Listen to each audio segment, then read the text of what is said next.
கர்த்தருடைய பரிசுத்த நாமத்துக்கு மகிமை உண்டாவதாக. யோவான் எழுதின சுவிசேஷம் 12ஆம் அதிகாரம் 26வது வசனம்.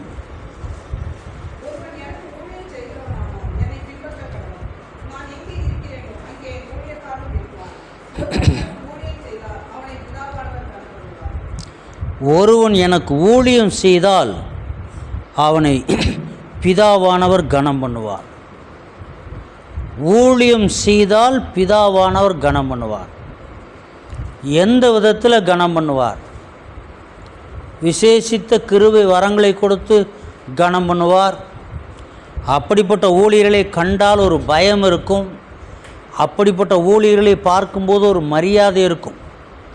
அந்த பக்கமாக நல்லா பேசி அந்த பக்கமாக போய் பொறாமையாக பேசுகிறவங்க கூட பயப்படுவாங்க. பிதாவானவர் பண்ணும் கனம். ஆனால் கர்த்தருக்கு ஊழியம் செய்கிறேன் என்று சொல்லி தன்னைத்தானே கனம் பண்ணிக்கொள்கிறவர்களெல்லாம் உண்டு. எனக்கு சென்ற இடத்துல மரியாதை இல்லை, சென்ற இடத்துல கவனிக்கலை, என்னை சரியாக விசாரிக்கலை என்று தன்னைத்தானே கனம் பண்ணிக்கொள்கிறவர்களெல்லாம் உண்டு. கனம் என்பது என்ன? பிதாவினால் கனம் பண்ணப்பட்டால் அந்த மனிதனை தேவன் கனம் பண்ணும்போது அது ஒரு விசேஷமாக இருக்கும். அந்த மனிதன் வரும்போது எத்தனை பேர் இருந்தாலும் அந்த மனிதனிடத்தில் உள்ள கிருபை வரங்கள் அனைவருக்கு பிரயோஜனமாக இருக்கும். ஒரு இடத்துல கூப்பிட்டுருந்தாங்க, 2 ஊழியக்காரையும் தான் கூப்பிட்டுருந்தாங்க. சென்னையிலேருந்து ஒரு ஊழியக்காரர் வந்திருந்தார், என்னை அழைச்சினா நானும் போயிருந்தேன். செய்தி கொடுத்து தான் கூப்பிட்டாங்க. அப்போ பேசும்போது அவர் சொல்கிறார், அங்கிருந்து வந்த ஊழியக்காரர் சொல்கிறாரு, நீங்கள் உங்களுக்கு வேண்டிய ஊழியக்காரரை கனம் பண்ணணும்னு நினச்சா தனியாக கூப்பிட்டு அவருக்கு பிரசங்கம் பண்ண சொல்லி அவரை கனம் பண்ணுங்க. நான் வந்திருக்கும்போது என்னுடைய நேரத்தை நீங்கள் இன்னொருத்தருக்கு கொடுக்கக்கூடாது. கனம் பண்ணுதல்னா என்ன? தேவனுடைய வார்த்தையை சொல்லும் பொழுது இந்த வார்த்தை ஈட்டி போல பாய்ந்து மனிதனுடைய இருதயத்தில் பதியணும். தேவன் ஒரு மனிதனை கனம் பண்ணுவார் என்று சொன்னால் அந்த மனிதனை கரத்தில் எடுத்து அவர் பயன்படுத்துவார். மனிதனுடைய ஐஸ்வர்யத்தை வைத்து தேவன் பயன்படுத்த மாட்டார். ஐஸ்வர்யம் அவர் கொடுத்தது தான். ஐஸ்வர்யத்தை ஆண்டவரால் கொடுக்க முடியும், பிசாசினாலையும் கொடுக்க முடியும். கொண்டு போய் காமிச்சு உலகம் அனைத்தும் காமித்து எல்லாம் உனக்கு தருகிறேன் தெண்டனிட்டு என்னை வணங்குன்னு சொன்னானா இல்லையா? உலகத்துள்ள அத்தனை ஐஸ்வர்யத்தை அவனால் கொடுக்க முடியும். என்னிடத்தில் ஆரம்ப நாள் ஒன்று வந்து என்கிட்ட சொல்லுச்சு, பெரிய விஷயமாக சொல்லுச்சு, உன்னை அப்படி ஆக்கிறேன்னு என் பக்கத்தில் வந்துரு, அதனால் ஐஸ்வர்யத்தை கொடுக்க முடியும். ஆண்டவராலேயும் ஐஸ்வர்யத்தை கொடுக்க முடியும். ஆண்டவருடைய பெயரை சொல்லி ஆண்டவருக்கு ஊழியம் செய்ய முடியும். ஆண்டவருடைய பெயரை சொல்லி பிசாசுக்கும் ஊழியம் செய்ய முடியும். கர்த்தருடைய பெயரை சொல்லி கர்த்தருக்கு விரோதமான காரியங்கள் எல்லாவற்றையும் செய்து அவருடைய நாம நிந்திக்கும்படி, அவர் நாம தூசிக்கும்படி செய்கிற எல்லா காரியம், திருட்டுத்தனம், பொய் கணக்கு, பொய் பித்தலாட்டம், மேஜிக் பண்ணுற மாதிரி, ஏதாவது ஹீலிங் பண்ண மாதிரி ஷோ காட்டுறது, இதெல்லாம் பிசாசுக்கு செய்கிற ஊழியம். இதில் ஐஸ்வர்யம் கிடைக்கும். எங்கேயோ கேள்விப்பட்டோம், ஒரு பையன் சொன்னான், அப்போ ரொம்ப நாளைக்கு முன்னாடி போய் நின்னா அவங்க கையை காட்டுவாங்க. கையை காட்டினா கீழே விழுந்துடணும், விழுந்தான்னா அவனுக்கு 100 ரூபா. இது யாருக்கு செய்கிற ஊழியம்? அதை வீடியோ எடுத்து அதை போடுவாங்க. அந்த பையன் சொன்னாங்க என்கிட்ட, இது பிசாசுக்கு செய்கிற ஊழியம். அவன் சந்தோஷப்படுவான், நம்மால் நமக்கு ஆட்ட கூட்டத்தை சேர்க்குறான். இவைகளெல்லாம் காண்பித்து எங்கேயாயிலும் பணம் பெறலாம், வெளியில் எங்கேயாவது பணம் பெறலாம். பெரிய ஒரு இடத்துல, பெரிய ஸ்தாபன இடத்துல, வெளி நாடுகளில் எங்கேயாவது பணம் பெறலாம். ஆனால் பிதாவானவர் ஒருவனை கனம் பண்ணுவார் என்று சொன்னால், பிதாவானவர் கனம் பண்ண விரும்புகிற ஒரு மனிதன் கரங்களை நீட்டும் போது நிஜமாகவே இருந்தால் அது கீழே விழும். ரகசியங்கள் வெளிப்படுத்தப்படும். சொல்லுகிற வார்த்தைகள் சத்தியமாக இருக்கும். பிதாவானவர் கனம் பண்ணுறதுனால சொல்லுகிற வார்த்தைகளை நிறைவேற்றுவார். சொல்லுகிற வார்த்தைகளை நிறைவேற்றுவார். தீர்க்கதரிசிகளெல்லாம் சொன்னாங்க, எலியா சொன்னான், என்ன சொன்னான்? என் வாக்கின்படியே அன்றின்னு தான் சொன்னான்.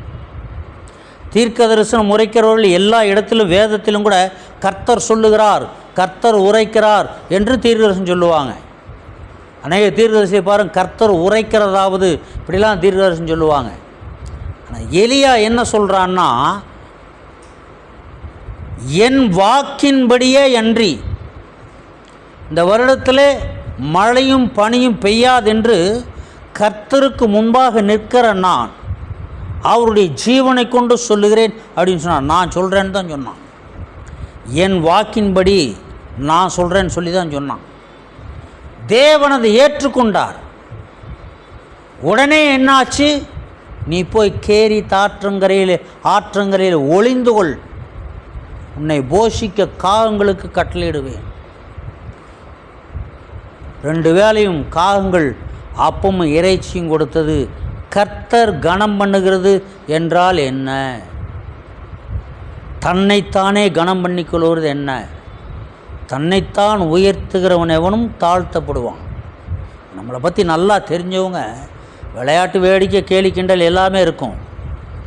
எதிர்த்து பேசுகிற தைரியம் எத்தனை பேருக்கு இருக்குது? கோபத்தோடு எதிர்த்து பேசுகிறதுக்கு தைரியம் எத்தனை பேருக்கு இருக்குது? ஏன்? எத்தனை ஊழியக்காரர்களை எதிர்த்து பேசுகிறதுக்கு தைரியம் இருக்குது? ஏன்? ஆண்டவர் குறுக்கிடுவார். நம்ம ஒன்றும் செய்ய வேண்டியதில்லை, கர்த்தர் குறுக்கிடுவார். ஏதாவது கோவப்பட்டோ விளையாட்டுக்கு ஏதாவது சொல்லிட்டு வந்துட்டால் அப்புறம் அதுக்கப்புறம் அது என்னன்னு தெரியும். ஆகவே யாரும் எதிர்த்து பேச மாட்டாங்க. இது கர்த்தர் கனம் பண்ணுவது. நம்ம போகிற இடத்துலலாம் எங்கேயும் கனம் பண்ணுறது கிடையாது, கனத்தை எதிர்பார்க்கறது கிடையாது. ஒருவேளை முன்னாடி வந்து உட்கார சொல்கிறாங்கன்னு சொன்னால் பின்னாடி உட்கார நமக்கு வசதியாக இருக்கும். சில நேரங்களில் அந்த இடத்து வெளியில் வரணும்னு சொன்னால் அதுக்கு ஒரு ஐடியா வச்சுருக்கேன். இப்போ சொன்னால் யூடியூப்பில் கேட்டுக்குவாங்க, அப்புறம் ஒரு மீட்டிங் போகும்போது தெரிஞ்சுக்குவாங்க. ஒரு ஐடியா வச்சுருக்கேன்.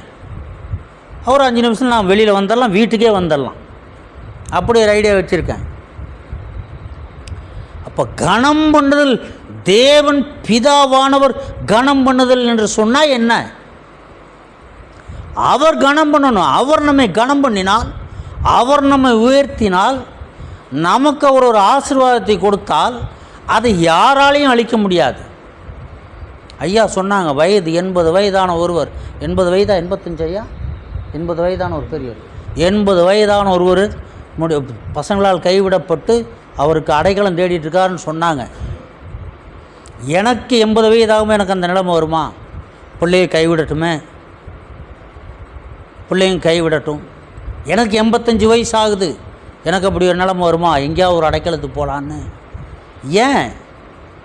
சின்ன சின்ன காரியங்கள். இந்த வேதத்தில் நை அப்படின்ற எழுத்து இருக்க, அப்படி ஷிஃப்ட் டைப் ரைட்டிங் அடித்தவங்களுக்கு தெரியும். ஷிஃப்ட் போட்டு அடிக்கணும், ஒரு கொஸ்டின் மார்க் மாதிரி இருக்கும். நான் போட்டு மேலே கீழே சுழிக்கணும்.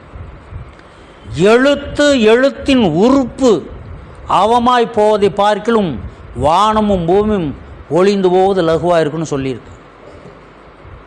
எத்தனை பேரால் முடியும்?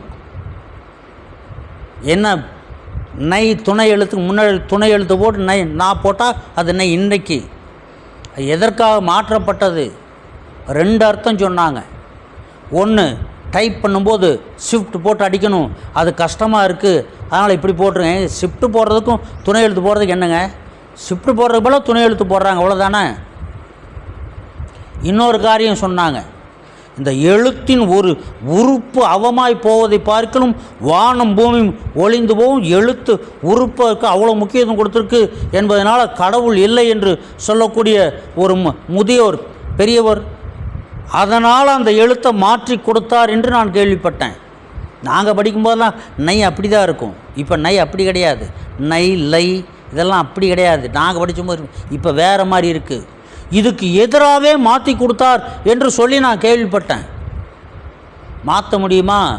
நீங்கள் அரசாங்க உத்தியோகத்துக்கு போக முடியாது. ஆண்டவருக்கென்று வைராகியம் நிற்கிறவங்க எத்தனை பேர் இருக்கீங்க? போகாமல் இருக்க முடியுமா? அக்னிக்குள்ளே போய் எங்கள் ஆண்டவர் எங்களை காப்பாற்ற வல்லவராக இருக்கிறார், உம்முடைய ராஜாவாய் உம்முடைய கரத்திற்கு விடுவிக்க வல்லவராக இருக்கிறார், அக்கினி சூளைக்கு நின்று விடுவிக்க வல்லவராக இருக்கிறார், விடுவிக்காமல் போனாலும் நாங்கள் வணங்க மாட்டோம்னு சொன்னாங்க. எனக்கு அரசாங்க வேலை கிடைக்கவில்லை என்று சொன்னாலும் நான் அந்த எழுத்து நான் படித்து, ஏன் நான் படித்தது அதுதான். இந்த வேதத்தில் எழுத்து இப்படி தான் இருக்குது, வேதத்தில் எழுத்து இப்படி தான் இருக்குது, நமக்கு கொடுக்கப்பட்ட எழுத்து இது தான்.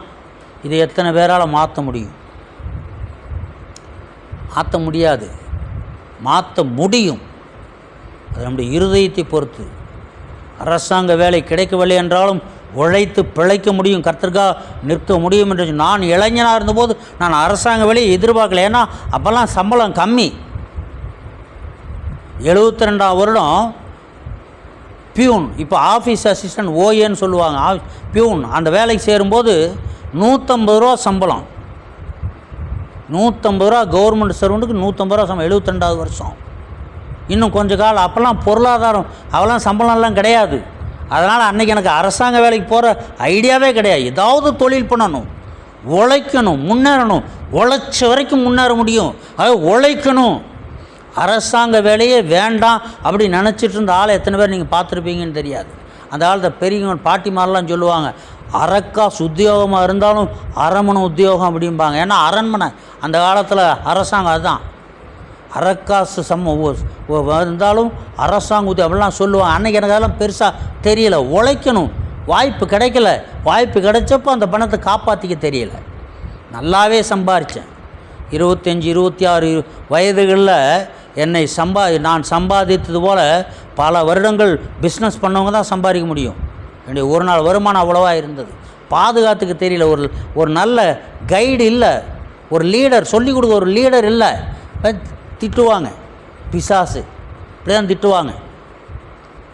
அவமானமாக இருக்குது, கேவலமாக இருக்குது, அவமானமாக இருக்குது, மானக்கேடாக இருக்குது. அவங்க குடிச்சிட்டு அங்கே சுற்றினான்னு சொல்கிறாங்க, இங்கே சுற்றினான்னு சொல்கிறாங்க. அவமானமாக இருக்குது. ஒரு நல்ல ஆலோசனை கிடையாது. சரி, சர்ச்சுக்கு போனால் அவருக்கு பிரசங்கம் பண்ணுறவர் என்னை கண்டால் தான் அவருக்கு ஞாபகம் வரும். ஒரு 100 மில்லி சாராயம் குடித்தா உன் கவலையெல்லாம் போயிருமாயாம்பார். அது வரைக்கும் ஞாபகம் இருக்காது. போய் தற்செயலாக உட்காந்துருப்பேன். இவர் சொன்ன உடனே ஞாபகம் வந்துடும். எந்திரிச்சு சாராய கடைக்கு தான் போவேன். நான் ஞாபகப்படுத்தி விட்டார். இப்படி நம்மை சூழ்ந்திருந்தவரெல்லாம் இப்படிப்பட்ட ஆட்கள் தான். அதனால் வாய்ப்பே கிடையாது. அரசாங்க வேண்டான்னு சொன்ன ஆள் எங்கேயாவது கேள்விப்பட்டிருக்கீங்களா? என்னுடைய இளமையில் நான் அப்படி நினச்சேன். உழைச்ச வரைக்கும் உழைக்கணும். பிள்ளைய நல்லா படிக்குதுன்னு கவலைப்பட்ட ஆள் எங்கேயா பார்த்துருக்கீங்களா? நான் கவலைப்பட்டேன். அப்புறம் படிக்க வசதி இல்லையே, எப்படா இது வேறு படித்தது ஒரு 10th +2 படித்தா போதும், ஒரு சர்டிஃபிகேட் என் பிள்ளை படிச்சிருக்கு அப்படின்னு திருமண நாளில் படிச்சிருக்குன்னு ஒரு சர்டிஃபிகேட் காமிச்சா போதும். இதுக்கு என்னடானா நெருப்பு கொளுத்தி போட்ட மாதிரி பிடிச்சிக்கிச்சு. கடைசி வரைக்கும் படிக்க வைக்க முடிஞ்சதா இல்லையா? நல்ல தரமான படிப்பு. ஆண்டவருக்கென்று நின்றால் முடியும், நின்னா முடியும்.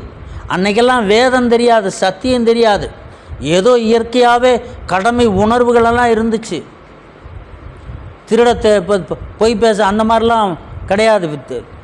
நம்பிக்கை நம்பி பொறுப்புகளை கொடுக்கலாம். அப்படி தான் இருந்தோம். பிதாவானவர் கணம். அரசு ஊழியம் வேலை வேண்டான்னு நினச்சிட்டு இருந்த ஒரு ஆள் நானாக தான் இருக்கும். பிதாவானவர் கனம் பண்ணினால் அவர் எப்படி கனம் பண்ணுவார்? அவருக்கு ஊழியம் செய்தால் அவனை பிதாவானவர் கனம் பண்ணுவார். வாழ்நாள் முழுக்க ஏதாயிலும் ஒரு ஏற்பாடு செஞ்சு கொடுத்துருவார். எப்படியாவது ஒரு செட்டில்மெண்ட் கிடைக்கும். வயசானவர் நல்ல விசுவாசி, வயசானவர் முதியோர் காலத்தில் என்ன செஞ்சிட்டாங்க, கடைசியில் என்ன செஞ்சாங்க, ஒரு தோப்பை பார்த்துக்க ஆள் இல்லை, அவரை கொண்டு அங்கே வச்சுட்டாங்க. எனக்கு தெரியும், அவர் பேர் இல்லை, வயசானவர் அந்த ஐயா. அவர் இறந்து போனப்போ அவங்களே தான் அடக்கம் பண்ணாங்க. அந்த சபையை சார்ந்த ஊழியர்கள்லாம் அந்த அடக்கம் பண்ணாங்க. எப்படியும் ஆண்டவர் ஒரு அமைப்பை தந்து விடுவார் என்ற நம்பிக்கை நமக்கு இருக்கா? பிதாவானவர் நம்மை கனம் பண்ணுகிறதற்கு நாம் நம்மை விட்டு கொடுக்கணும். நம்மை நாமே கனம் பண்ண உயர்த்த ஆரம்பிப்போம் என்று சொன்னால் அங்கே அவருக்கு வேலை கிடையாது. பிதாவானவர் கனம் பண்ணுவார். ஒருவன் எனக்கு ஊழியம் செய்வானானால் என்னை பின்பற்ற கடவன். இயேசு கிறிஸ்து என்ன செய்தார்? பின்பற்ற கடவன்னா என்ன அர்த்தம்? பின்பற்ற கடவன்னா என்னை பின்பற்றி வா அப்படின்னு சொல்லிட்டு நான் நடந்து போனேன்னு வச்சுங்க, என் பின்னாடியே நடந்து வான்னு அர்த்தம். ஃபாலோ மீ, பின்பற்றி வா, என்னை பின்பற்றி வா. நான் போகிற வழியில் பின்னாடியே வரணும்னு அர்த்தம். ஒருத்தர் சொல்கிறார் என்னை பின்பற்றி வா, அவங்க பின்னாடியே போகணும்னு அர்த்தம். இப்போ இயேசு கிறிஸ்து சொல்கிறாரு, ஒருவன் எனக்கு ஊழியம் செய்கிறோனானால் என்னை பின்பற்ற கடவன். அப்போ இயேசு கிறிஸ்துவின் பின்னால் செல்லணும். இயேசு கிறிஸ்துவின் பின்னால் எப்படி செல்லுவது? அவர் உபதேசித்து விட்டு போயிருக்கிறார், உபதேசத்தை நமக்கு வைத்து போயிருக்கிறார். இந்த உபதேசத்தின்படி நாம் செல்லுவதுதான் அவரை பின்பற்றி செல்லுவது. நான் எங்கே இருக்கிறேனோ அங்கே என் ஊழியக்காரனும் இருப்பான். இயேசு எங்கே இருக்கார்? அவர் சாந்தமும் மனத்தாழ்மையுமா இருக்கார்.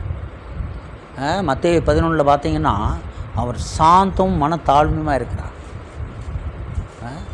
அப்போ நாம் எங்கே இருக்கணும்?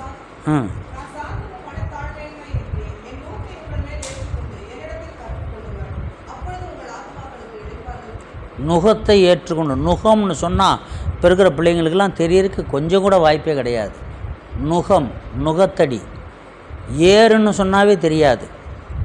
அந்த ஏர் இருக்க, ஏறு அந்த காலத்தில் ஏர் விழுவாங்க. இப்போல்லாம் டிராக்டர், மாட்டை கட்டி 2 மாட்டை கட்டி 2 மாட்டு தோல்லையும் மரக்கட்டை வச்சு குறுக்கு ஒரு குச்சியை வச்சு ஒன்று வச்சுருப்போம். அதோட இரும்பு பட்டை இருக்கும், அதான் நுகம். அதான் தரையை பொழந்துட்டு போகும். அப்போ நுகம்னா என்ன? நம்மை பிளக்க செய்வது. ஆனால் என்னவா, நுகம் மெதுவாக இருக்குமா, சுமை லகுவாக இருக்குமா. கர்த்தருடைய சுமை லகுவாக இருக்கும். அவர் சொல்லுகிற காரியம் கடினமாக தோன்றும், ஆனால் கை கொள்ள ஆரம்பித்தா அது சுலபமாக இருக்கும். பிறனுக்குரிய யாதொன்றையும் இச்சையாது இருப்பாயாகன்னு சொல்லியிருக்காரு. மற்றவன் ஆசைப்படாதன்னு. அது இருந்து பார்த்தா ஈஸியாக இருக்கும். பரிதானம் மனக்கண்ணை குருடாக்குன்னு சொன்னார். லஞ்சம் வாங்காத கண்ணை குருடாக்கிரும், அநீதிக்கு துணை போக. அதான் லஞ்சம் வாங்கிட்டு எதாவது ஒன்று பண்ணுவாங்க, அநீதிக்கு துணை போக. அது வாங்காமல் இருந்தால் தான் அதனுடைய சுகம் என்னன்னு தெரியும். சொல்கிறாரு, என்னை பின்பற்ற கடவன், நான் எங்கே இருக்கிறேனோ அங்கே என் ஊழியக்காரனும் இருப்பான். இயேசு கிறிஸ்துவுக்கு பொருளாசை கிடையாது, பண ஆசையும் கிடையாது, எந்த விதமான பொருளாசை கிடையாது, பண ஆசை கிடையாது. எவ்வளவோ அற்புதங்களை செய்தார், இறந்து போனவனை கூட உயிரோடு எழுப்பினார். அவருக்கு பெருமை கிடையாது, பெருமை கிடையாது. தான் செய்தாலும், தான் மெய்யான தேவனாக இருந்தாலும் தன்னை பெருமைப்படுத்தாதபடிக்கு பிதாவின் சித்தத்தின்படி செய்கிறேன், கீழ்ப்படிந்திருக்கிறேன் என்பதை அவர் வெளிப்படுத்தினார். அவருக்கு பெருமையே கிடையாது. சிலர் இடத்துல பேசி பாருங்கள். மரித்தவர்களுக்காக ஞான ஸ்நானம் பெற்றுக்கொள்வது என்று சொல்லி ஒரு வசனம் கொரிந்தியரில் இருக்குது. எங்கே இருக்குன்னு எனக்கு தெரியல, இப்போ ஞாபகம் இல்லை. மரித்தவர்களுக்காக ஞான ஸ்நானம் பெறலாமா அப்படின்னு. இது எனக்கு புரியாத விஷயம். தெரியாத விஷயத்த தெரியலன்னு சொல்லிட்டா பிரச்சனையே இல்லை. அதை தெரிஞ்ச மாதிரி காட்டிக்கும் போது நிறையா பேருக்கு தவறான உபதேசம் கிடச்சிரும். ஊழியக்காரங்க ஒரு 5-6 பேர் உட்காந்துருக்கும்போது சொல்லிட்டேன், இந்த வசனத்தை எடுத்து காமிச்சு இதுக்கு என்ன அர்த்தம்னு எனக்கு புரியலைங்கன்னு சொல்லிட்டு ஆளுக்கு வசனத்தை எடுத்து பிரசங்கம் பண்ணுறாங்க, பிரசங்கமாக பண்ணுறாங்க. அதுக்கும் சம்பந்தமே இல்லை. தெரிஞ்சது போல் காட்டிக்கணும். ஒருத்தர் வந்து ஏதோ ஒன்று கேட்டால் இது எப்படி, அது வந்துங்க ஐயா, அவர் ஆரம்பிக்கும் போதே எல்லா பல்கலைக்கழகத்தில் எல்லாமே முடிச்சு வந்த மாதிரி. அவர் சாதாரணமாக ஒரு கிராமத்தில் ஊழியம் செய்கிற ஒரு சாதாரண ஆள் தான். கேட்டோன்னே தன்னை பெரிய, அவர் சொல்கிறார், கேட்டவர் பாருங்கள், நான் இவர்கிட்ட கேட்டோன்னு இவர் தன்னை பெரிய இயேசு கிறிஸ்து மாதிரியே நினச்சிட்டு அவர் பேசுகிறார் பாருங்கள். கர்த்தருக்கு ஊழியம் செய்தால் அவர் எங்கே இருக்கிறாரோ ஊழியக்காரன் அங்கே இருக்கணும். அவர் வல்லமையுள்ள தேவனாக இருக்கிறார். கர்த்தருடைய ஊழியத்தை செய்கிற ஊழியக்காரனுக்கு ஏதாவது ஒரு வல்லமை இருக்கணும். அவர் தாழ்மையுள்ளவராக இருக்கிறார். ஊழியக்காரனிடத்தில் தாழ்மை காணப்படணும். பெருமையானவைகளை பேசக்கூடாது. அப்படிப்பட்டவர்களை தேவன் கனம் பண்ணுவார். வேத வசனத்துக்கு வாக்கியத்திற்கு முக்கியத்துவம் கொடுத்தால் அப்படிப்பட்ட ஊழியக்காரனை தேவன் கனம் பண்ணுவார். தேவனால் கனம் பண்ணப்பட்ட ஊழியக்காரர்கள் எத்தனை பேர்? தேவனால் கனம் பண்ணப்பட்ட ஊழியக்காரர்கள். ஒரு பிள்ளைய, ஒரு குழந்தைய, நடக்க தெரியாத ஒரு குழந்தைய போய் நம்ம தள்ளி விட்டால் அவங்க அப்பாவோ அம்மாவோ பார்த்தா என்ன செய்வாங்க? தள்ளி விட்டுட்டோம், அவங்க அப்பா பார்த்தா என்ன செய்வார்? அடிச்சிட்டோம், அவங்க அப்பா பார்த்தா என்ன செய்வார்? இல்லை கேவலமான ஒரு வார்த்தையை சொல்லி திட்டோம், பார்த்தா என்ன செய்வாங்க? அது எங்கேயோ போயிடும். இப்போ நாம் மெய்யாகவே தேவனுடைய பிள்ளையாகவோ தேவனுடைய ஊழியக்காரனாகவோ இருந்தால் நம்மை ஒரு சீண்டி பார்த்தா ஆண்டவர் என்ன செய்வார்? மோசேக்காக இறங்கினாரா? மோசேக்காக இறங்கினார். மிரியாமுக்கு குஷ்டரோகம் பிடிச்சது. இந்த மிரியாம் தான் மோசையை காப்பாற்றினவளே. யார்? தமக்கை. நாணலில் பெட்டி செஞ்சு, நாணல்னா என்னென்னு எத்தனை பேருக்கு தெரியும் தெரியல. நாணல் என்பது மூங்கி குச்சி மாதிரி இருக்கும், நடுவில் ஓட்டை இருக்கும், அங்கங்கே கணுவாக இருக்கும், உள்ளே காற்று ஓட்டை இருக்கும். நாணல் பெட்டி செஞ்சு தண்ணியில் விட்டால் அது மிதக்கும். எங்கள் ஊரில் நாணல்லாம் நிறையா இருக்கும். அதை அறுத்து ஒரு கணுவோடு அறுத்து மட்டும் வாட்டி பொழந்துட்டு பீப்பி ஊதிட்டுருப்போம். அப்போது அங்கே நின்று பார்த்துட்டு இருந்து பார்வோனின் குமாரத்தை அந்த குழந்தையை எடுக்கும்போது பால் கொடுக்க வளர்க்குறதுக்கு பால் கொடுக்குற தாயை கூட்டி கொண்டு வரட்டுமா என்று சொல்லி கேட்டவள் இந்த மிரியாம். அதன் தாயையே கூட்டி கொண்டு வந்தாள்னா இவங்க அம்மாவை போய் கூட்டிகிட்டு வந்தா. மோசேனுடைய அக்கா தான் மிரியாம், போய் கூட்டி கொண்டு வந்தா. இவனும் அவங்களோட சேர்ந்து முறுமுறுக்கிறா. கர்த்தர் மோசையை கொண்டு மாத்திரம் பேசினாரா, எங்களை கொண்டு பேசவில்லையா? கர்த்தருடைய கடும் கோபம் வந்தது. மோசே ஏதாவது சொன்னானா? சொல்ல. இவளுக்கு குஷ்டரோகம் மாதிரி பிடிச்சது. அப்போ மெய்யாகவே தேவனுடைய ஊழியக்காரனாய் தேவனுடைய பிள்ளைகளாக இருந்தால் கர்த்தர் குறுக்கிடணும். அப்போ அந்தளவுக்கு நாம் தேவனோடு இருக்கணும். இருக்கும்போதான் விளையாட்டு பிள்ளை சில நேரம் சில விளையாட்டு பிள்ளைய சண்டை அப்படி தான் இருக்கும். ஒரு பையனை விளையாட்டு போய் சின்ன பையனாக இருக்கும்போது ஒரு 2வது 3வது படிப்பேன் நினைக்கிறேன், 1வது 2வது படிப்பேன், 2 பசங்களுக்கு சண்டை வந்துருச்சு. ஓங்கி அரைஞ்சிட்டேன். உடனே அவங்க அப்பாவை கூட்டிகிட்டு வந்துட்டான். அவர் சண்டைக்கு வர்றாரு. எப்படா என் பையனை அடித்தேன்னு கேட்டார். இதோ இப்படி தானே அடிச்சேன்னு ஓங்கிறார். திரும்ப ஒரு அரை விட்டு காமிச்சேன். முன்னாடி எப்படி அரைஞ்சனோ அதே மாதிரி இதோ இப்படி தானே அரைஞ்சேன், திரும்ப ஒரு அரை அரைஞ்சேன். அவங்க சின்ன பசங்க சண்டை இப்படி தாங்க இருக்கும், வாங்க போகலான்னு போயிட்டாங்க. சின்ன பசங்க சண்டை அப்படி தான் இருக்கும். ஆனால் அப்பா வந்தாரா இல்லையா? இங்கே வந்து பார்க்கும்போது சின்ன பையன் தெரிஞ்சதுனால அவர் போயிட்டார். பெரியவங்க யாராவது அடிச்சிருந்தா என்ன ஆகிருக்கும்? இப்போ தேவன் நமக்காக குறுக்கிடுவாரா? ஒருவன் நமக்கு விரோதமாக எழும்பும்போது தேவன் நம்மிடத்தில் இன்னாரை குறித்து கவனமாக இருன்னு சொல்லுவாரா? அப்படி சொன்னால் பிதாவினால் கனம் பண்ணப்பட்டவர்கள். அப்படி சொன்னால் பிதாவினால் கனம் பண்ணப்பட்டவர்கள். யோவான் 3ஆம் அதிகாரம் 27ஆம் வசனம்.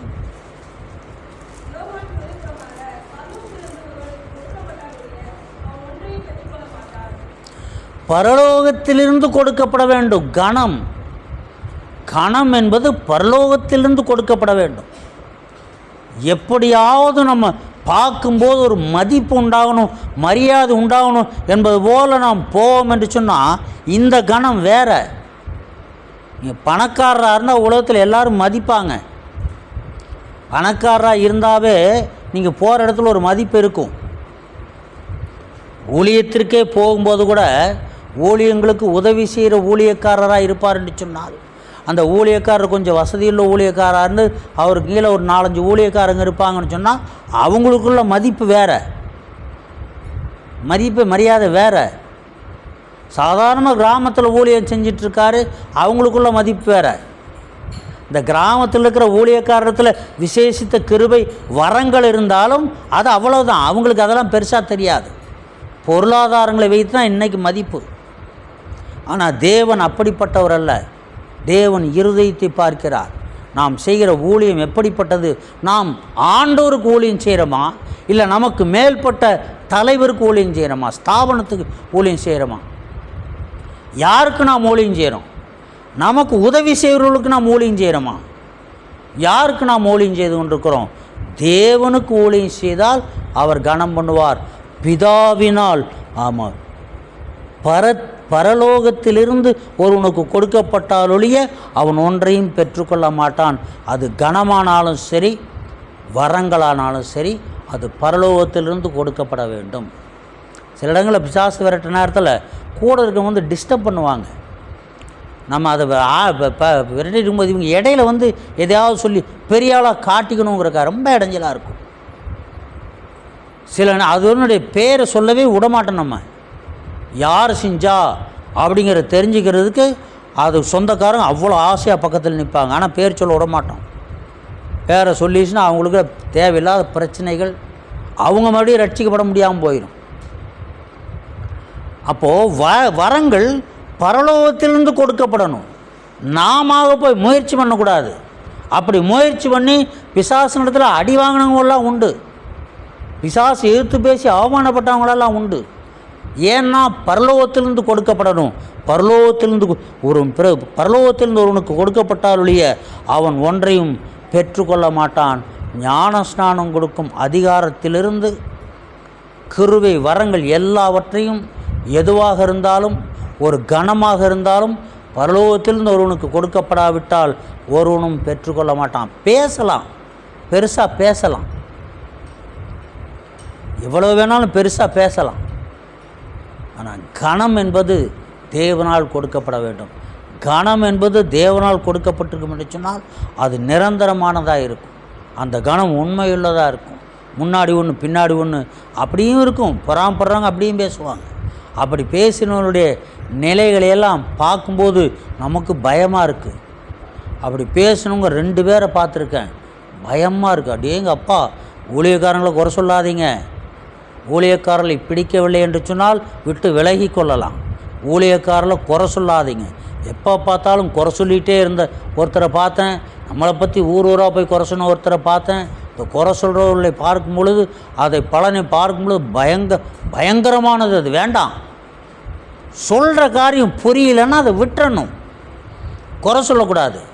பிடிக்கலைன்னா ஒதுங்கிடணும். எங்கேயாவது போய் குறை சொல்லிகிட்டு இருக்கக்கூடாது. பிதாவினால் கனம் பண்ணப்பட விரும்புகிற யாருமே இப்படி செய்ய மாட்டாங்க. மொர்தேகாயை கனம் பண்ணணும்னு ராஜா நினச்சான். கடைசியில் மொர்தேகாய் எங்கே போய் உட்கார்ந்தான்? சம்பவங்கள் நடந்தது. எங்கே போய் உட்கார்ந்தான்? ஒருவரை கனம் பண்ண வேண்டும் என்று சொன்னால் தேவன் எங்கே கொண்டு போய் உட்கார வைப்பார்? பரலோகத்திலிருந்து கொடுக்கப்படணும். நாம தேவனுடைய கிருபை வரத்தை மாத்திரம் நாம எடுத்துக்கொள்ள முடியாது. பரலோகத்திலிருந்து கொடுக்கப்படணும். யாரை பார்த்து கொடுக்குறாரு? இருதயத்தில் சந்தேகமே இல்லாமல் முழுசாக விசுவாசிக்கிறது யார்? அவர் எதிர்பார்க்குற தகுதி தான். படித்தமா இல்லையா, என்ன ஜாதி, என்ன வேலை செய்தெல்லாம் இல்லை. இருதயத்தில் முழுசாக விசுவாசிக்கிறவங்க யார்? அப்போஸ்தல ஊழியத்தை செஞ்சதெல்லாம் யார்? மீன் பிடிச்சவங்க, வரி வசூலித்தவங்க. பவுல் நல்லா படித்தவங்க. அப்போ பேதுருலாம் படிக்காத படிப்பறிவில்லாத பேதம் உள்ளவன் என்று சொல்லுது. அப்போ பேதம் இல்லை அப்படிப்பட்டவன் நடந்து போகும்போது அவன் நிழலாவது படுத்துமேன்னு சொல்லி கொண்டு வந்து வியாதியத்தில் வைத்தாரலாம். உருமாறலை கழட்டியெல்லாம் போட்டு போனான்னா, தலையில் உருமால் கட்டுறான்னா அவன் எவ்வளோ படிச்சிருப்பான், எவ்வளோ அப்போது பிதாவானவர் கனம் பண்ணினார். பிதாவானவர் கனம் பண்ண வேண்டும் என்று சொன்னால், அந்த கிருபை வரங்கள் நமக்கு வேண்டும் என்று சொன்னால் சந்தேகமே இல்லாத ஒரு விசுவாசம் இருக்க வேண்டும். ஊழியம் என்பது சாதாரண விஷயம் அல்ல. ஈஸியாக வந்துடுறாங்க. ஒரே ஒரு கொரோனா தான் எத்தனையோ பேரை காணோம். இவ்வளோ ஊழியங்கள் இல்லாமல் போயிடுச்சு. அதிலேயும் நின்ற ஊழியக்காரர்களெல்லாம் உண்டு. கொரோனா வந்த பிறகு இவ்வளோ கஷ்டத்தில் திரும்ப தங்களுடைய சொந்த தொழிலுக்கு போனவர்கள், ஊழியமே செய்ய முடியாமல் போனவர்களெல்லாம் உண்டு. எப்படிப்பட்ட காரியமாக இருந்தாலும் ஆண்டவரை நம்பி இருந்தால் ஆண்டவர் நடத்துவார். எபிரேயர் 5ஆம் அதிகாரம் 4ஆம் வசனம்.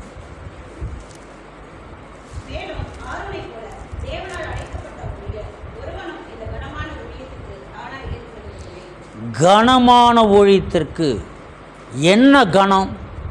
இந்த இடத்துல சொல்லப்படுகிற கணம் வெயிட்டு, அங்கே சொல்லப்பட்ட கணம் மரியாதை. பிதாவானவர் கணம் பண்ணுவார், அது மரியாதை. கனமான ஊழியம் இது பாரம். இந்த பாரமான ஊழியத்தை செய்வதற்கு தானாய் ஒருவனும் ஏற்படுகிறதில்லை. இது என்ன பாரம்? இதுதான் ஆத்தும பாரம். இந்த ஆத்தும பாரம் எப்படிப்பட்டது? என்ன? ஆத்துமாக்களுடைய சுமைகள் என்னவோ அத்தனை பேருடைய பாரத்தையும் சுமக்கக்கூடிய பாரம் இந்த கனமான ஊழியம். இதை செய்ய வேண்டும் என்று சொன்னால் தேவனால் ஆரோனை போல அழைக்கப்பட்டிருக்க வேண்டும். கனமான பாரமான ஊழியம். அழைக்கப்பட்ட ஒருவன் ஊழியத்தை செய்ய வேண்டும் என்று சொன்னால் அந்த ஊழியக்காரன் அந்த சிங்காசனத்தில் உட்கார்வதற்கு கடந்து செல்லக்கூடிய பாதைகள் எல்லாம் கடினமாக இருக்கும். பாதைகள் மிகவும் கடினமாக இருக்கும். அவைகளெல்லாம் கடந்து போய் அந்த ஸ்தானத்தை அடைந்து விட்டால் அந்த நபரை ஒருவராலும் அசைக்க முடியாது, எவராலும் அசைக்க முடியாது. ஆரோனை போல அழைக்கப்பட்டார். அப்போ ஆரோனை போல அழைக்கப்பட்டு கனமான ஊழியத்தை செய்யும்போது அந்த பாரத்தின் சுமையை தாங்க முடியவில்லை என்று சொன்னால் தாங்குவதற்கேற்ற பலத்தை கொடுப்பார் அல்லது சுமையை குறைப்பார். சுமையை குறைப்பார். இவ்வளவோ இதுக்கெல்லாம் என்னதான் பண்ணுறது? இவங்களை எப்படி திருத்துறது? எப்படி பண்ணுறது? இவ்வளவு இடரலாக இருக்காங்களே, மற்றவங்களுக்கு இடரலாக இருக்காங்களே. மழை அதிகமான நன்மையை பெற்றவங்க ஒருத்தங்க, அதாவது அவங்களுக்கு சாப்பாடே நம்ம ஜெபம் பண்ணி அந்த சீவனை துரத்துனதுக்கு பிறகு தான் அவங்களுக்கு நல்ல சாப்பாடே சாப்பிட்றாங்க. அந்த கூட இருந்தவங்க சொன்னாங்க, அப்படியே சாப்பிட உட்காந்து பார்த்துட்ருப்பாங்களாம், கொஞ்சம் கொடுத்தா பரவாயில்லைன்னு. அப்படி இருந்தாங்க பிரதர், இப்போ தான் இப்படி சாப்பிட்றாங்கன்னு ஒருத்தவங்க கூட இருந்தவங்க சொன்னாங்க. அவங்களுக்கு என்ன, வயிறு நிறைஞ்சால் சண்டைக்கு வருவாங்க.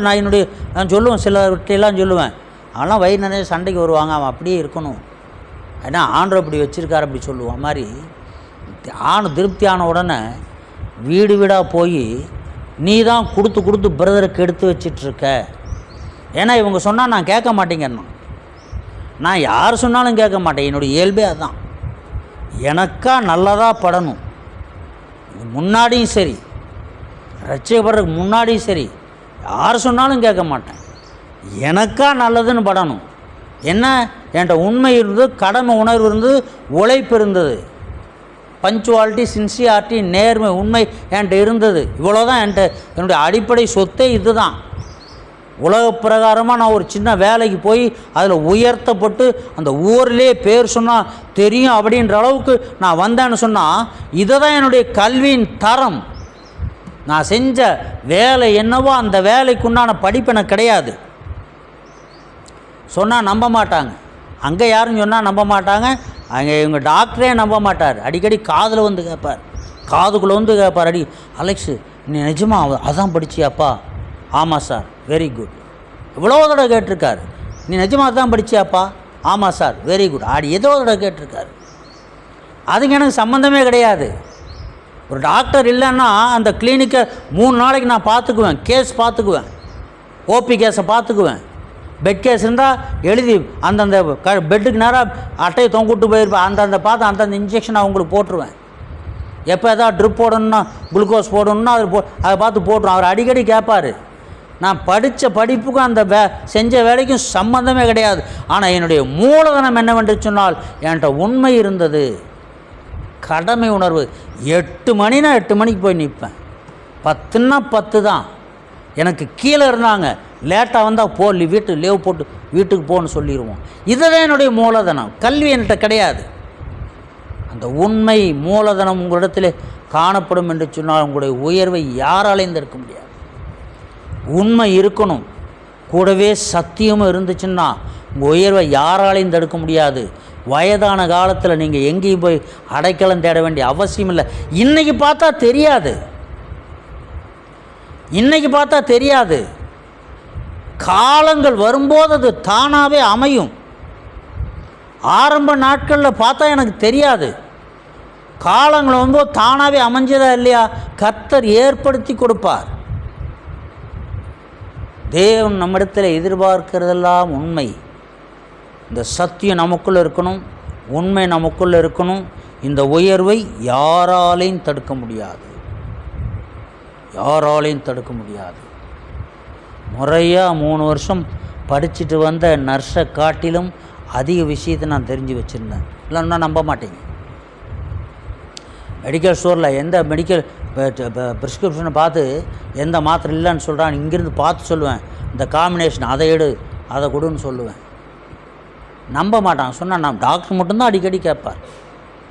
சின்ன சின்ன ஆப்ரேஷன்லாம் பண்ணுவோம். ஐஎன்டி இந்த சின்ன சின்ன கொழுப்பு கட்டியெல்லாம் இருக்குல்ல, இந்த சின்ன சின்ன ஆப்ரேஷன்லாம் பண்ணுவோம். அது எல்லா இடத்துலையும் பண்ண முடியாது, அது பண்ண வேண்டிய இடத்துல மட்டும்தான் பண்ண முடியும். வெயின் போகிறதுலாம் பண்ண முடியாது. இதெல்லாம் அந்த லைனில் உள்ளவங்களுக்கு தான் தெரியும். அந்த அளவுக்கு நான் படிக்கலை, அதை நான் படிக்கவே இல்லை. என்ன காரணம் என்று சொன்னால், என்னுடைய மூலதனம் அது தேவனால் பயன்படுத்தக்கூடியதாக இருந்தது. அந்த பங்க்சுவாலிட்டி, சின்சியாரிட்டி, அந்த உண்மை, நேர்மை. இது எங்கள் அம்மா வந்து ஹாஸ்பிட்டலில் ஊசி போட்டால் எங்கள் அம்மா பேர் எழுதி என் பாக்கெட்லேருந்து எடுத்து 5 ரூபா நான் போட்டுருவேன். அன்றைக்கி 5 ரூபா தான் கன்சல்ட்டிங். அவர் காதுக்கு எப்படி போச்சோ தெரியலை. அம்மா வந்தாங்களாப்பா? ஆமாம் சார். இனிமேல் உங்கள் வீட்டிலேருந்து யார் வந்தாலும் காசு வாங்காத. சரிங்க சார். உண்மை. இந்த கணம் என்பது பரலோகத்திலிருந்து கொடுக்கப்பட வேண்டும். ஆரோனை போல அழைக்கப்பட்டால், தேவனால் அழைக்கப்பட்டால் ஒழிய ஒருவனும் இந்த கனமான ஊழியத்துக்கு தானாக ஏற்படுகிறதில்லை. அழைக்கப்பட்டிருக்கணும்.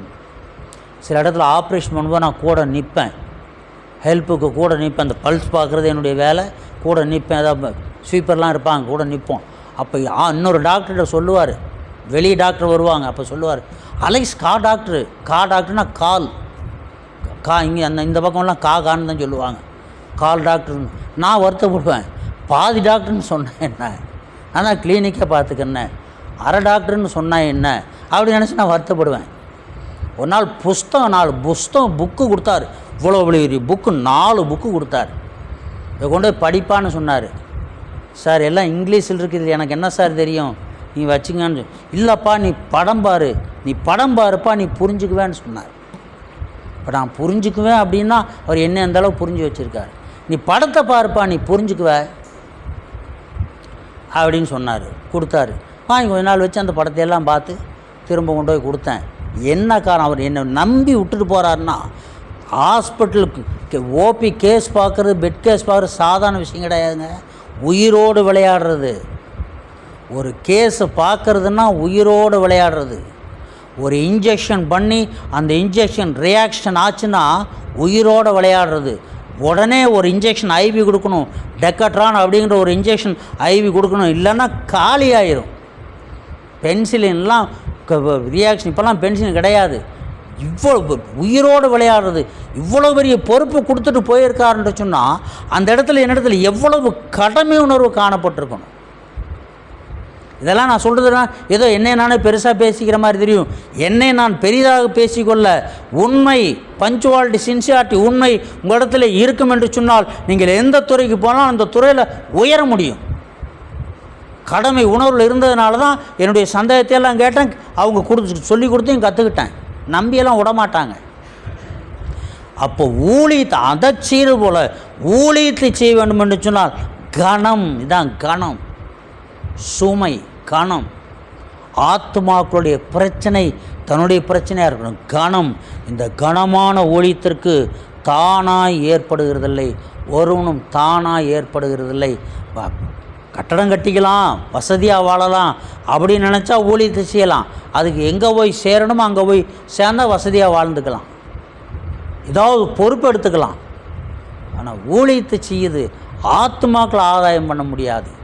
வாழ்ந்துக்கலாம். ஆனால் ஊழியம் என்பது கர்த்தருக்கு ஆத்மா ஆதாயம் செய்வது. யோவான் 10:16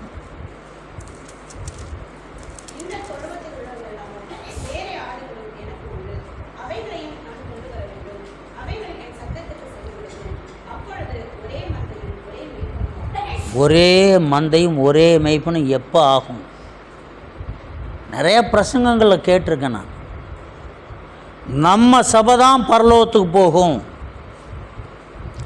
இந்த சபை தான் பரலோகத்துக்கு போகும் அப்படின்னு ஆணித்தரமாய் பேசின பிரசங்கங்களை நான் கேட்டிருக்கிறேன்.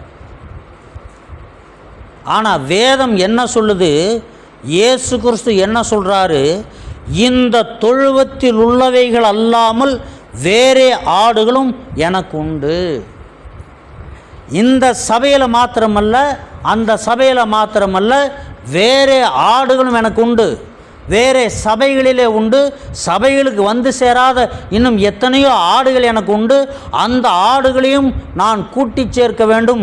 இயேசு கிறிஸ்து அப்படித்தான் சொல்கிறார். ஏதாவது ஒரு குறிப்பிட்ட சபையை நினைத்து இந்த சபை மாத்திரம்தான் பரலோகத்திற்கு போகும் என்று சொன்னால் அது ஒரு வஞ்சகமான வார்த்தை. அது வஞ்சக பேச்சு, அது வஞ்சகம். அப்படி அல்ல. பாருங்கள், எனக்கு உண்டு அவைகளையும் நான் கொண்டு வர வேண்டும். அவைகள் என் சத்தத்துக்கு செவி கொடுக்கும். அப்பொழுது ஒரே மந்தை ஒரே மேய்ப்பனும் ஆகும். அவைகள் என் சத்தத்துக்கு செவி கொடுக்கும். தேவனுடைய ஆடு ஒப்பு கொடுக்கப்பட்ட ஆத்துமாக்களாக இருக்கும் என்று சொன்னால் சத்திய வசனம் புரியும். சத்திய வசனத்திற்கு செவி கொடுப்பாங்க. தேவனுடைய வார்த்தைக்கு கீழ்ப்படிவாங்க. தேவனுடைய வார்த்தைக்கு அவர்கள் கீழ்ப்படிவாங்க. வார்த்தை பாருங்கள், சங்கீதம் 23 சங்கீதம் 2 வசனம். அவர் என்னை புல்லுள்ள சங்கீதம் புல்லுள்ள இடங்களில் மேய்த்து அமர்ந்த தண்ணீர் அண்டையில் என்னை கொண்டு போய் விடுகிறார். யார்? நல்ல மேய்ப்பன் தேவன். இப்போ தேவனுடைய ராஜ்யத்திற்கு அங்கே ஒரே மந்தை ஒரே மேய்ப்பன் ஒரே மந்தை ஒரே மேய்ப்பனாக இருக்கிற இடத்திற்கு அழைத்து கொண்டு போக வேண்டும் என்று சொன்னால் புல்லுள்ள இடங்களில் மேய்க்க வேண்டும். நல்ல சத்திய வசனங்கள், வார்த்தைகள், ஆரோக்கியமான பிரசங்கங்கள் கொடுக்கப்படும். அமர்ந்த தண்ணீரண்டை, சமாதானத்திற்கு ஏதுவான வழிகளை வேதத்திலிருந்து காட்டணும். எத்தனையோ குழப்பங்கள் இருக்கலாம், எத்தனையோ தேவைகள் இருக்கலாம். பள்ளிக்கூடத்தில் அட்மிஷன் போட முடியாது, இந்த வருஷம் சேர்க்க முடியாது, வேறு ஸ்கூலில் சேர்க்கணும் தான் நினச்சி தான் விட்டேன். அந்த வருஷம் ஸ்கூல் ஓப்பனிங் அப்போ பிள்ளைகளுக்கு யூனிஃபார்ம் ரெடி பண்ணவே இல்லை. ஏன்னா அதான் ஃபீஸ் கட்டலையே, கட்ட காசு இல்லை, கட்டலை. வேறு எங்கே சிம்பிளான ஸ்கூலில் தான் சேர்க்கணும் பேசாமல் தான் இருந்தோம். அன்றைக்கும் சமாதானமாக தானே இருந்தேன். இந்த விஷயம் உங்களை யாருக்காவது தெரியுமா? ஃபீஸ் கட்ட பணம் இல்லை, அதனால் வேறு ஸ்கூலில் போக போகிறேன்னு உங்கள்கிட்ட யாருக்காவது சொல்லிடு, எனக்கு பணம் வேணும் யார்ட்டையும் சொல்லியிருப்பேனா? அன்றைக்கும் சமாதானமாக தானே இருந்தேன். அன்றைக்கி காலையில் கொஞ்சம் கூட எதிர்பார்க்கவே இல்லை, வேன் வந்துருச்சு. அவசர அவசரமாக தொடச்சிவிட்டு கழுவி போட்டு யூனிஃபார்மை போட்டு ஏற்றி விட்டுட்டோம். தேவையில்லை, கர்த்தர் சந்தித்தார், ஃபீஸை கட்டணும், கட்ட வேண்டிய ஃபீஸை கட்டணும். இந்த கடைசி நேரத்தில் வருங்க, தவிக்கும்போது கடைசி நேரத்தில் பறக்க வைக்கிறது இதெல்லாம். நம்பினால் கைவிட மாட்டோம், நம்பினால் மோசம் போக மாட்டோம். ஆண்டவரை முழுசாக நம்பணும். நம்புறதாக பாவனை பண்ணிட்டுலாம் இருந்தால் அது சரியாக வராது. பறக்கிற மாதிரி பாவனை பண்ணால் என்ன ஆகும்? நிஜமாக பறந்து போயிடுச்சுன்னா பிரச்சனை இல்லை. பறக்கிற மாதிரி பாவனை பண்ணால் என்ன ஆகுது? ஒன்றும். புல்லுள்ள இடங்களிலே மேய்க்கிறவர் தேவன். பசுமையான புல் தேவ வசனம். அமைதியான தண்ணீர்கள் அண்டை தேவ சமாதானம். இந்த பசுமையான புல்லை மேய்ந்து தேவனுடைய வார்த்தைகளை ஏற்றுக்கொண்டு அமைதியாக இருக்கும்போது சமாதானம். எத்தனை பிரச்சனைகள் வேணா இருக்கலாம், எத்தனை பிரச்சனைகள் வேணா இருக்கலாம், ஆனால் அந்த சமாதானம், தேவ சமாதானம் அமர்ந்த தண்ணீரண்டை நடத்துகிறார். அதை நமக்கு தருவார். தேவன் நமக்கு அதை தருவார். மெய்ப்பன் நானே, நல்ல மெய்ப்பன், நல்ல மெய்ப்பன் அவர்தான். யூதாவின் நிருபம் 4:5 வசனம். அதில் ஒரு அதிகாரம்தான் இருக்கும். 4:5 வசனம்.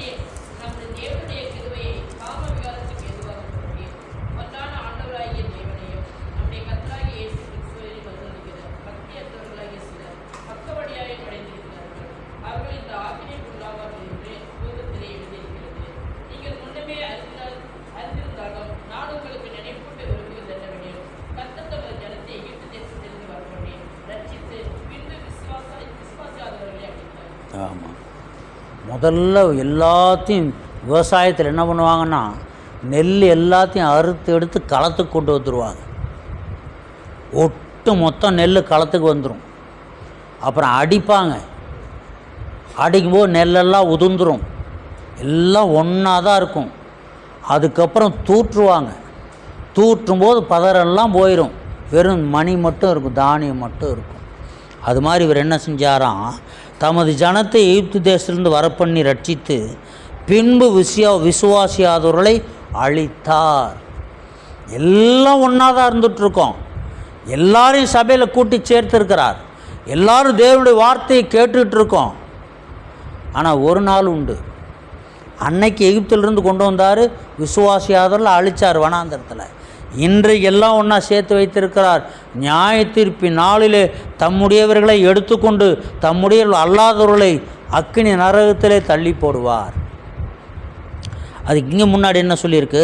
சிலர் பக்க வழியாய் நுழைந்து நம்முடைய கர்த்தராகிய இயேசு கிறிஸ்துவையும் மறுதலிக்கிற பக்தியற்றவர்களாகி சிலர் பக்க வழியாய் நுழைந்திருக்கிறார்கள். சத்தியத்திற்கு முரணான வாசல் வழியாய் பிரவேசிக்கிறவன் மெய்ப்பன், வேறு வழியாய் பிரவேசிக்கிறவன் கள்ளனும் கொள்ளைக்காரனுமாக இருக்கிறான். திருடன் கெடுக்கவும் அழிக்கவுமே வருவான். பக்க வழியாய் நுழைந்திருக்கிறார்கள். உள்ளுக்குள்ளே சைடில் வந்து நுழையிறது.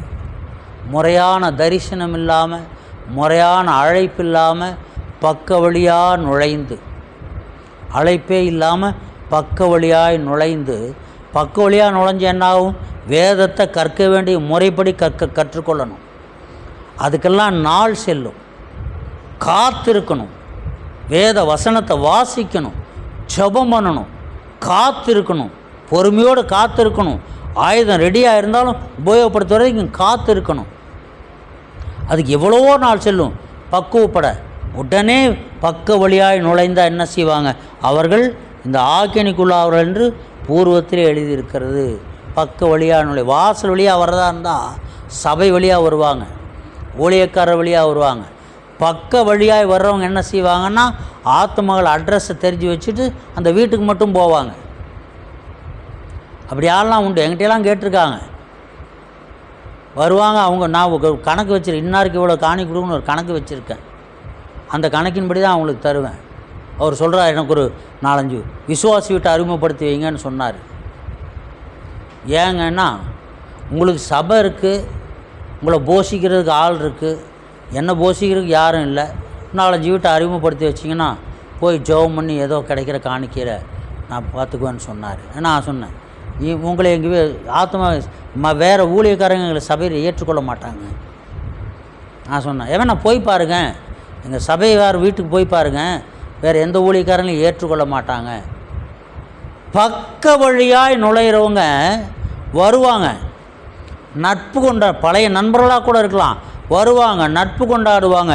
கொண்டாடிட்டே என்ன செய்வாங்கன்னா, நம்மளை பற்றி ஏதாவது ஒரு குறை சொல்லுவாங்க. நம்மளை பற்றி ஏதாவது குறை சொல்லி வேத வாக்கியத்திலிருந்து தவறான உபதேசத்தை நம்பும்படியாக கொடுப்பாங்க, நம்புகிற மாதிரி கொடுப்பாங்க. பக்க வழியாக நுழைகிறவர்கள் அந்த ஊழியக்காரருக்கு தெரியாமல் அந்த ஊழியக்காரர் வீட்டுக்கு போவாங்க. மற்ற சபையிலிருந்து யார் வந்தாலும் நம்ம ஜெபம் பண்ணுவோம். பேய் பிடித்தவங்க வருவாங்க, பிசாசு பிடித்தவங்க பிரச்சனைலாம் வருவாங்க, யார் வந்தாலும் ஜெபம் பண்ணுவோம். ஆனால் வரும்போது பாஸ்டர்கிட்ட சொல்லாதீங்கன்னு சொல்லி சிலர் வருவாங்க, அவங்களுக்கு நான் ஜெபம் பண்ண மாட்டோம். பாஸ்டருக்கு தெரியாமல் பாஸ்டர்கிட்ட சொல்லாதீங்கன்னு சொல்லுவாங்க, மாட்டோம். இங்கே திருட்டுத்தனமாக இங்கே ஜெபம் பண்ணிவிட்டு அவர் அங்கே போய் அவரை பார்த்து கை கொடுத்து சிரிக்கணும். அது எப்படி முடியும்? அது எங்களாலாம் முடியாது. ஏன்னா பிடிக்காத ஒரு ஊழியக்காரரை பார்த்த ஒரு கல்யாணத்தில் அவரை பார்த்தேன், சிரிச்சு கையை கொடுத்தாரு. நான் முடிஞ்ச வரைக்கும் சிரிக்க முயற்சி பண்ணேன், சிரிக்கவே முடியல. கள்ளச்சிரிப்பு சிரிக்கிறேன் அப்படின்னு நினச்சிக்கிட்டே கையை கொடுத்தேன். கள்ளச்சிரிப்பு சிரிக்கிறேன் பார் அப்படின்னு மனசுக்குள்ளே சொல்லிவிட்டு கையை கொடுத்தேன். நிஜமாலாம் சிரிக்க முடியாது, இங்கே வஞ்சனை பண்ணிவிட்டு போய் சிரிக்க முடியாது. பக்க வழியாய் நுழைகிறவர்களை குறித்து ஜாக்கிரதையாக இருக்க வேண்டும். சபையில் என்ன குறை இருக்குது? வீடு வீடாக போய் கொடுத்து நம்ம ஊழியக்காரர் கெடுக்கிற அப்படின்னு சொன்னவங்க தான் சொன்ன வார்த்தை. எல்லாம் மற்றவங்கலாம் இருக்காங்க, அவங்க சொன்னது எல்லாம் இருக்காங்க. ஏதாவது ஒரு பிரச்சனை, பிசாசு பிடிச்சிருச்சு, வேறு ஏதாவது செய்வன பிரச்சனைனா எங்கே ஸ்பெஷல் மீட்டிங் நடக்குது, ஊழியக்கார் யார் உருவா தேடி போன்ற சூழ்நிலை. நமக்கெல்லாம் அப்படி இல்லை, நம்ம சபை நம்ம பிரதர்கிட்ட எல்லாமே இருக்குது அப்படின்னு சொன்னவங்க தான் அவங்க. இவங்க சொன்னபடி நான் கேட்கலையாம், அதனால் கொடுத்து நீ தான் கெடுக்கிற. அவங்க வந்து வருத்தப்பட்டு சொல்லுவாங்க, இந்த மாதிரி வந்து சொல்கிறாங்க.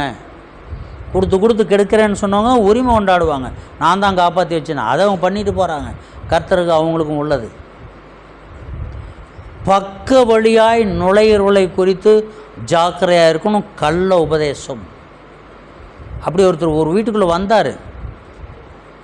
வீட்டுக்கு வந்தோன்னே அங்கே வயசான அம்மா ஒருத்தவங்க சொல்கிறாங்க, பிரதருக்கு வெளிப்பாடு கிடச்சிரும், என்ன பிரதருக்கு வெளிப்பாடு கிடச்சிரும் அப்படின்னு சொல்லும்போது, அதுக்கப்புறம் என்ன நடந்ததுன்னு தெரியலை. எனக்கு வெளிப்பாடு கிடச்சிச்சு. ஆள் உருவத்தையே பார்த்து சொன்னேன். அவர் பேர் கூட மறந்து போச்சு. பதுவான்னு ஒரு ஊழியக்காரர் வீட்டுக்குள்ளே போய் கள்ள உபதேசம் பண்ணுற வீட்டுக்குள்ளே போகிறாரு. எங்கள் பிரதருக்கு வெளிப்பாடு கிடச்சிரும், நேரம் கிடைச்சாலும் கிடச்சிட்டு அந்த அம்மா சொல்கிறாங்க. இவருக்கு அதெல்லாம் நம்பிக்கை இல்லை. ஒரு நாள் வெளிப்பாடு ஆள் உருவமே வெளிப்பாடு கிடச்சிருச்சு. அவர் நேரம், அவர் கிராப்பு, அவர் ஹைட்டு, அவருடைய பாடி எல்லாம் வெளிப்பாடு கிடச்சிருச்சு. இப்படி ஒரு ஆள் வந்தார். அவர் யாருன்னு கேட்டால் அவர் பேர் பதுவான்னு சொன்னாங்க. அவர் தான் பதுவான்னு சொன்னாங்க. எங்கள் பிரதருக்கு வெளிப்பாடு கிடச்சின்னு போய் சொன்ன உடனே, உங்கள் வீட்டிலேருந்து யாரோ போய் அங்கே சொல்லிட்டாங்க அப்படின்னு எனக்கு வெளிப்பாடு ஆச்சுன்னு அவர் சொல்கிறார். இதுதான் பக்க வழியாக நுழையிறது. முன்ன பின்ன பார்த்தது கிடையாது. அவரை இன்னமும் நான் பார்த்தது கிடையாது. இருக்காரா என்னவோ தெரில, செத்துவிட்டாரா இருக்காரான்னு தெரியலை, என்னன்னு தெரியலை. அவரை நான் பார்த்ததே கிடையாது. ஆனால் அவரை தரிசனத்தில் பார்த்தேன். அவர் ஆளை பார்த்து அடையாளத்தை சொன்னேன். அப்போ பக்க வழியாக நுழைஞ்சு நிறையா சத்தியத்தை சொல்லணுமா? சத்தியம் ஏராளமானது இருக்குது. நித்திய ஜீவனை சுதந்திரித்து கொள்ள வேண்டும் என்பதற்கு என்னவோ அதெல்லாம் அந்த போதகமெல்லாம் கொடுக்கப்பட்டு கொண்டிருக்கிறது. அதுக்கு மேலேயும் வேண்டும் என்று சொன்னால் நீங்கள் கண்ணீரோடு உபவாசத்தோடு கர்த்தருடைய சமூகத்தில் காத்திருந்தால் கர்த்தர் எப்படி வேண்டுமானாலும் வெளிப்படுத்துவார். ஊழியக்காரரை கொண்டு பிரசங்கத்தில் வெளிப்படுத்துவார், இல்லை உங்களுக்கு தரிசனத்தில் வெளிப்படுத்துவார். வேத வசனங்களே உங்களோட பேசும், படிக்கும்போது அதே பேசும். பக்க வழியாய் நுழைவுகளை குறித்து ஜாக்கிரதையாக இருக்கணும். யோவான் 10:12-13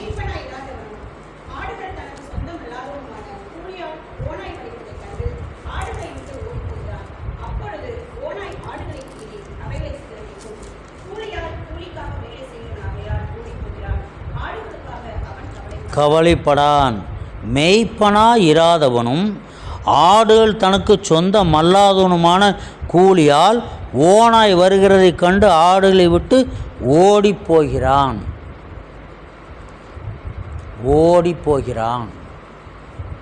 அப்பொழுது ஓனாய் ஆடுகளை பீறி அவைகளை சிதறடிக்கும்.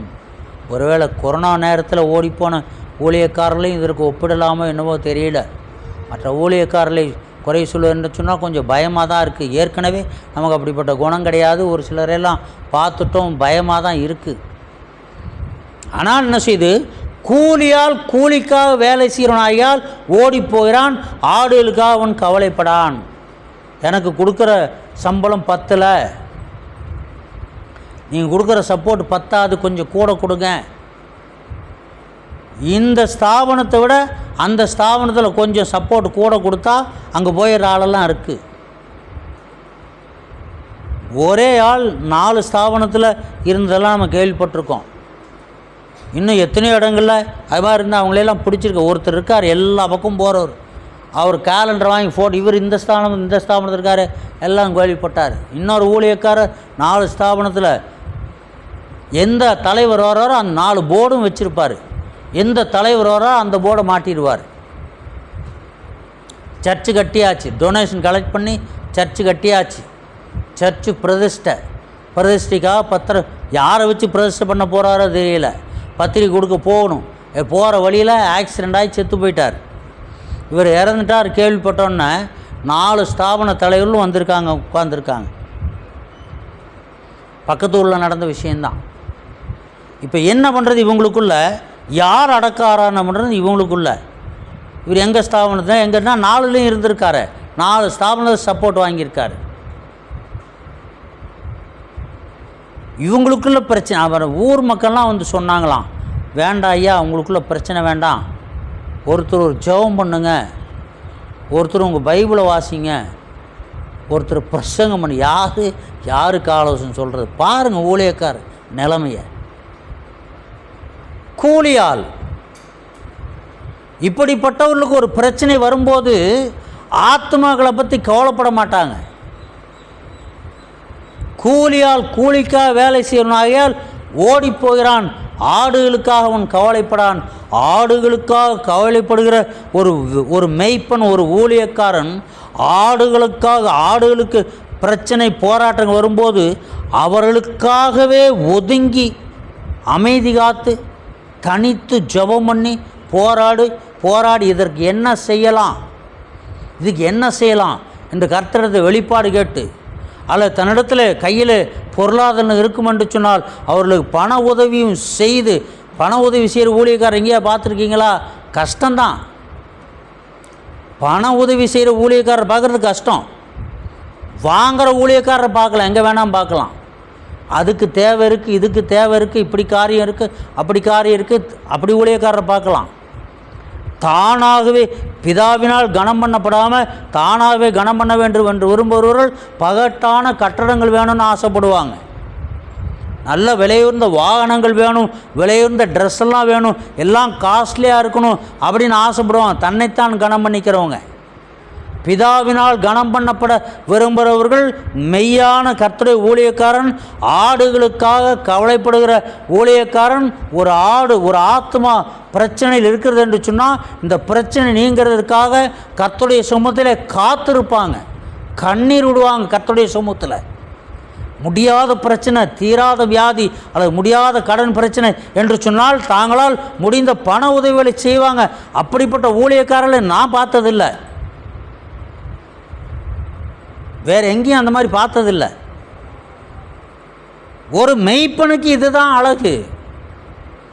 ஆத்துமாக்களை, ஆடுகளை கடைசி வரை வைத்து கரை சேர்க்க வேண்டும் என்று சொன்னால் ஊழியக்காரனுக்கு ஒரு தாய் உள்ளம் வேணும். ஏன்னா நம்முடைய தேவன் நமக்கு தாயும் தகப்பனுமாய் இருக்கிறார், தாயும் சகோதரமாய் இருக்கிறார். அவருடைய குணம் அது. நாம் கஷ்டப்பட்டால் அவர் தாங்க மாட்டார், உடனே ஒரு ஏற்பாடு பண்ணிடுவார். நமக்கு ஒரு தேவை இருக்குதுன்னு வைங்களேன், என்னை பொறுத்த வரைக்கும் அப்படி எனக்கு ஒரு தேவை இருக்குதுன்னு சொன்னால் இதுக்காக நான் பெரிய கவலைப்பட்டுட்டு யார்ட்டையும் சொல்லிகிட்டு இருக்க வேண்டியதில்லை. ஜெபம் பண்ணிகிட்டு இருந்தாலே போதும், அது யாரோ ஒரு தொழிலாக தானாக வரும். நான் கேட்டு வாங்க வேண்டிய அவசியம் எனக்கு கிடையாது. ஏன்னா நான் கர்த்தருக்காக ஊழியத்தை செய்து கொண்டிருக்கிறேன். தேவன் எனக்கு கொடுத்த சபை பொறுப்பை எவ்வளவு கவனமாய் நடத்த வேண்டுமோ அவ்வளவு கவனமாக நடத்தி கொண்டிருந்தேன். ஒரே ஒருவரை குறித்து மாத்திரம் எனக்கு கவலை இருந்தது. இவங்க மண் மாதிரி இருக்காங்களே, இவங்களை எப்படி தேத்துறது, எப்படி கரை சேர்க்கறது என்ற கவலை எனக்கு அதிகமாக இருக்கும். தனித்து இருக்கும்போதெல்லாம் ஒருத்தரையும் நினச்சி நான் கவலைப்படுவேன். இந்த பிரச்சனையில் இருக்காங்களே, இவர்களுக்கு எவ்வளோ சொன்னாலும் புரிய மாட்டேங்குது, இவங்களுக்கெல்லாம் எப்படி புரிய வைக்கிறது, கீழ்ப்படிய மாட்டேங்கிறாங்களே, எப்படி கீழ்ப்படிய வைக்கிறது என்ற கவலை எனக்கு பெருசாக இருக்கும். இவர்களுக்கு இந்த வியாதி எப்படி என்ன பண்ணுறது, இந்த கவலை எனக்கு பெருசாக இருக்கும். அப்படிப்பட்டவர்களுக்கு தான் ஏதாவது கொடுத்து உதவி செய்கிறது. சும்மா எப்படி ஒருத்தர் கொடுத்துருவாங்களா? பார்த்தீங்களா, என் வாயிலே வந்துருச்சு பார்த்தீங்களா, சொல்லக்கூடாதுன்னு நினச்சிட்டு இருந்தேன்.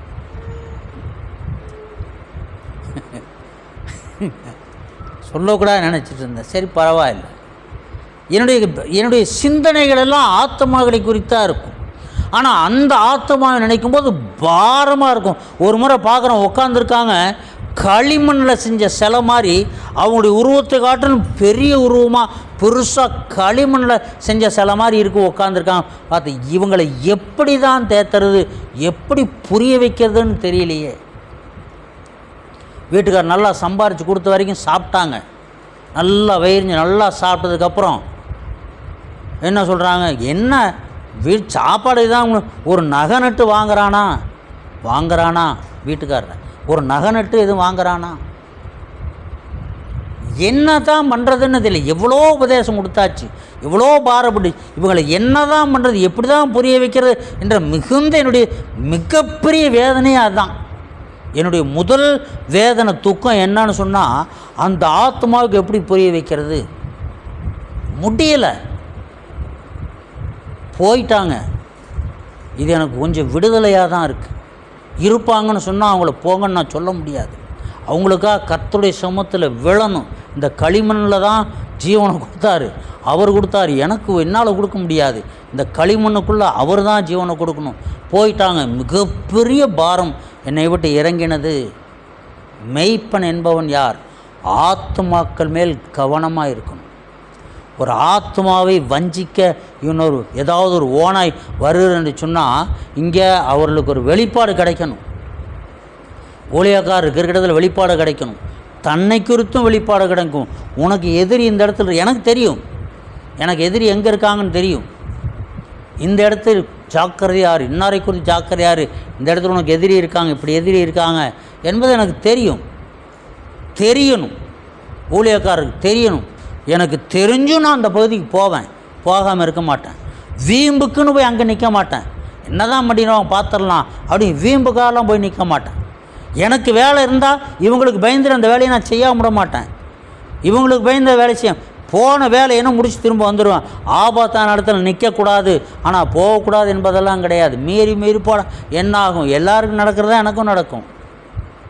புதுசாக ஒன்றும் நடந்துட போகிறதில்ல, எல்லாருக்கும் நடக்கிறதா எனக்கும் நடக்கும். இப்போ திடீர்னு போகணும்னு சொன்னால் இதெல்லாம் கொண்டு போக முடியாது. எல்லாம் மனசில் பதிச்சு வச்சுக்குங்க. என்ன பேராசை, பணாசை, பொருளாசை இருக்கா, எவ்வளோ இருந்தால் எதையும் கொண்டு போக முடியாது. முன்னெல்லாம் 6 அடி நீளம்னு சொல்லுவாங்க, இப்போ அதுவும் குறைஞ்சி போச்சு. வாட்ஸ்அப்பில் பார்த்தேன், பெருசாக ட்ரில் போடுறாங்க, 2 அடி அகலம். பாடியை துணியில் சுற்றி நேராக இருக்கிறாங்க, மரம் நடுற மாதிரி. இப்போல்லாம் 2 அடி தான், 2 அடி ட்ரில் போட்டு பார்த்தேன், வாட்ஸ்அப்பில் பார்த்தேன். 2 அடி 6 அடி அப்படிங்கிற நிலம் போய் 2 அடி நிலம்தான். ஒரு சிலருக்கு அதுவும் கிடையாது, நெருப்பில் போட்டு கொளுத்தி சாம்பலை கொண்டு தண்ணியில் கரைச்சி விட்டுறாங்க, ஒன்றுமே கிடையாது. இப்படிப்பட்ட காலத்தில் ஏன் இவ்வளோ பேராசை, பொருளாசை, ஏமாற்றி கொள்ளையடிச்சு? கர்த்தர் நியாயமாக கொடுக்கறத வச்சுக்குவோம். கர்த்தர் நியாயமாக கொடுக்கும் ஐஸ்வர்யத்தையும் அங்கே கொண்டு போக முடியாது, வச்சுக்குவோம், பாதுகாப்பாக இருப்போம். இங்கே இருந்து கொண்டு தேவனுடைய ராஜ்யத்தில் பொக்கிஷத்தை சேர்ப்போம். அது நிரந்தரமானது, அழியாதது. ஒரு மெய்ப்பனுக்குரிய அடையாளம் இப்படிப்பட்ட போதகம்தான். பூமியில் எதுவும் நிலையானதல்ல, ஆனால் கர்த்தருக்குள் உண்மையாக இருந்தால் கர்த்தர் கொடுப்பார், பத்திரமா வச்சுக்கலாம். நம்முடைய பிள்ளைகளுக்கெல்லாம் விசுவாசத்தை போதிக்கணும். தவிக்க விட்டாதாங்க பறவைகள் பறக்க கற்றுக்கும். தவிக்க விட்டாதான் பறக்க கற்றுக்கும். தவிக்க விடாமல் இருந்தால் அந்த பறவைகள் காலப்போக்கில் பறக்கவே முடியாது. தவிக்க விட்டாதான் விசுவாசத்தை கற்றுக்க முடியும். தவிச்சு கீழே ஒரு நேரத்தில் தாங்கிடணும். அப்படி செய்யுங்க, விசுவாசத்தை கற்றுக் கொடுங்க. விசுவாசம் என்பது நாம் ஊட்டி விட்டாலும் அவர்கள் ஏற்றுக்கொள்ளணும். ஏற்றுக்கொள்ள வேண்டும் சொன்னால் வேத வசனத்தை ஏற்றுக்கொள்ளும் போது தான் நமக்கு விசுவாசம் உண்டாகும். நாம் கர்த்தருக்காய் வாழும் பொழுதும் சரி, கர்த்தருக்கு ஊழியம் செய்யும் போதும் சரி, கர்த்தர் நம்மை கனம் பண்ணுகிறவராக இருக்கிறார், நம்மை பாதுகாக்கிறவராக இருக்கிறார். நல்ல மெய்ப்பன் என்பதை வேத வசனத்தை கொண்டு நாம் அடையாளம் கண்டு கொள்ள வேண்டும். அடையாளங்கள் இருக்கும். அப்படிப்பட்டவர்களைத்தான் கனம் பண்ணுவார். தானாக ஏற்பட்டவர்களை தேவன் கனம் பண்ண மாட்டார். அவர்கள் தாங்களாய் கனத்தை ஏற்படுத்தி கொள்வார்கள். ஜெபம் பண்ணும்.